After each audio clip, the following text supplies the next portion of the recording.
Et salut les bichons, c'est Anthony pour Bichon TV. Aujourd'hui, je teste pour toi cette souffleuse sans fil de chez Metabo. Allez, générique. Alors, cette petite machine, c'est quoi? C'est simplement un outil qui va te permettre de souffler et d'aspirer, et tout ça sans avoir besoin d'un compresseur.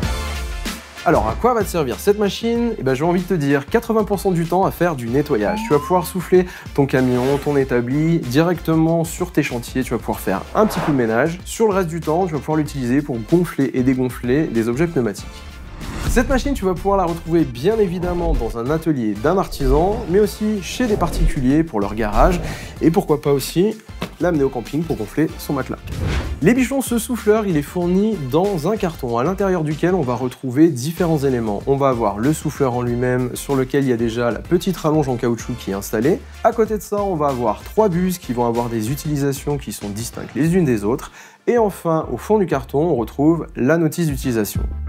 Alors concrètement, c'est une toute petite machine. Moi, elle me fait penser vraiment à une visseuse niveau gabarit. Regarde, je t'en présente une à côté, c'est vraiment similaire. Il y a quelques petites différences. On va retrouver sur l'avant la partie qui va permettre de souffler l'air. Sur l'arrière, on va avoir la partie qui vient aspirer l'air.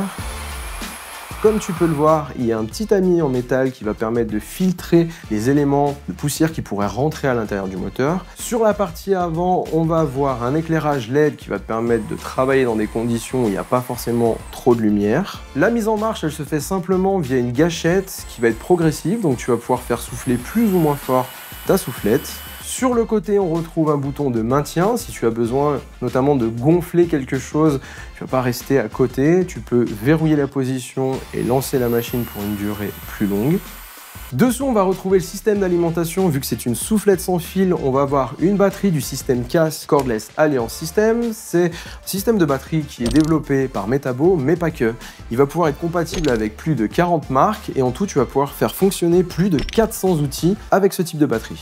Malgré son gabarit qui est contenu, on a quand même une batterie en 18 volts et pour cause, il nous faut une grosse puissance pour pouvoir lancer le moteur brushless et avoir un très bon flux d'air. Bon, je crois que tu as capté, cette machine elle est ultra simple et pour l'installation des embouts, c'est la même chose, on insère un quart de tour, c'est verrouillé, il n'y a plus qu'à souffler.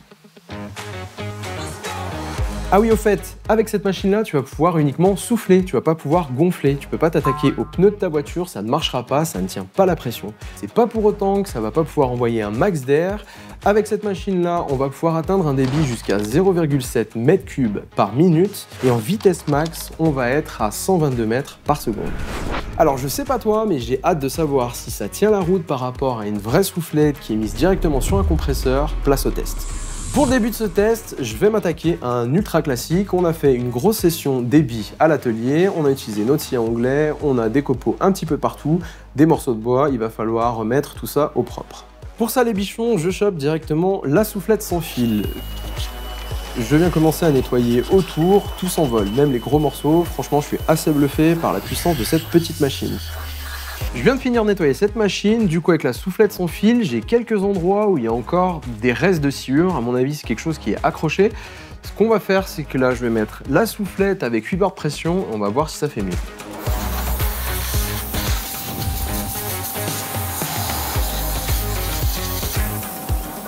Résultat, c'est pas mieux. La partie en fait qui ne part pas, c'est une partie qui s'est agglomérée, peut-être qu'il y avait un reste d'humidité.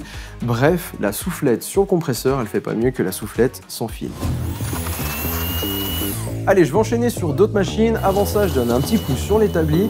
Cette fois-ci, aucun problème, tout dégage. J'ai fait place nette. Je ramène les outils qui sont dédiés au bois, comme ça on va pouvoir tester avec différents types de poussière, que ce soit des gros copeaux ou alors de la poussière plus fine. Tout part nickel. Par acquis de conscience, je viens valider tout ça en passant un coup de soufflette à 8 bars sur le compresseur. Je décolle pas plus de poussière. Pour cette utilisation-là, pour moi, c'est validé.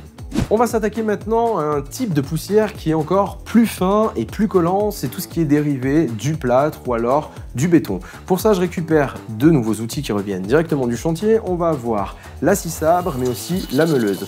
Ce qu'on va faire cette fois-ci pour voir l'efficacité de la soufflette versus la soufflette sur compresseur, c'est qu'on va faire un objet avec la soufflette sans fil et l'autre avec la soufflette sur compresseur. Et là, comme tu peux le voir, aucune différence. Que j'attaque avec la soufflette sans fil et ensuite que je passe avec celle sur compresseur, on va pas lever plus de poussière. Idem quand on fait dans l'autre sens.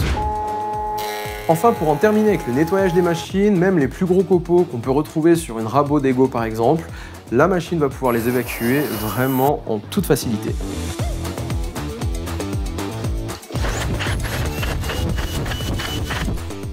Les bichons, à ce moment-là du test, j'ai déjà envie de vous partager 3 choses sur cette machine. Premièrement, sur la partie arrière, on a le tamis qui va venir filtrer les éléments et rapidement, il vient se gorger de poussière. C'est pas très grave, il faut simplement le nettoyer pour assurer un débit d'air qui soit constant.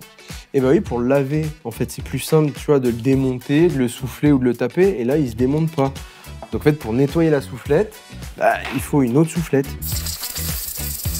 Deuxième point, ça va être au niveau du bruit. Lorsque j'utilise la soufflette sans fil, on a un petit bruit qui est constant. Alors au moment où le compresseur se déclenche, là on en a une pleine tête. Attends, quand même moins bruyant celle-ci, hein? Enfin, dernier point, c'est par rapport au débit. Franchement, sur la partie soufflette avec cette machine-là, c'est constant et c'est super agréable. Quand on nettoie, on n'a pas une chute de pression qu'on peut avoir lorsqu'on utilise un compresseur. Au fur et à mesure que la cuve se vide, si c'est un petit compresseur, il n'arrive pas à remonter en pression, c'est vite dérangeant.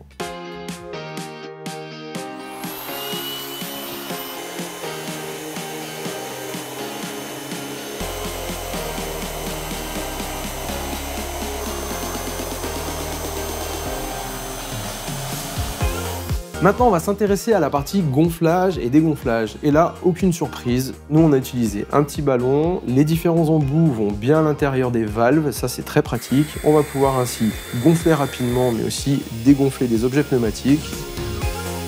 Pour le reste, c'est du classique.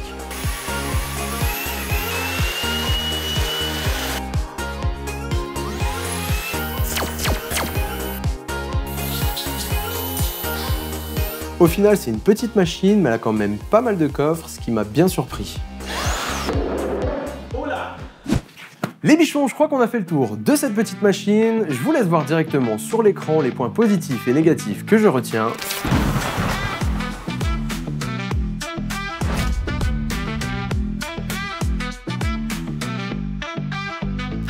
Comme d'habitude, si vous avez apprécié la vidéo, n'hésitez pas à la liker ou à laisser un commentaire. Et n'oubliez pas, bosser c'est bien, avec le bon matos c'est mieux, donc faites-vous plaisir et prenez soin de vous. C'est nul pour réenrouler.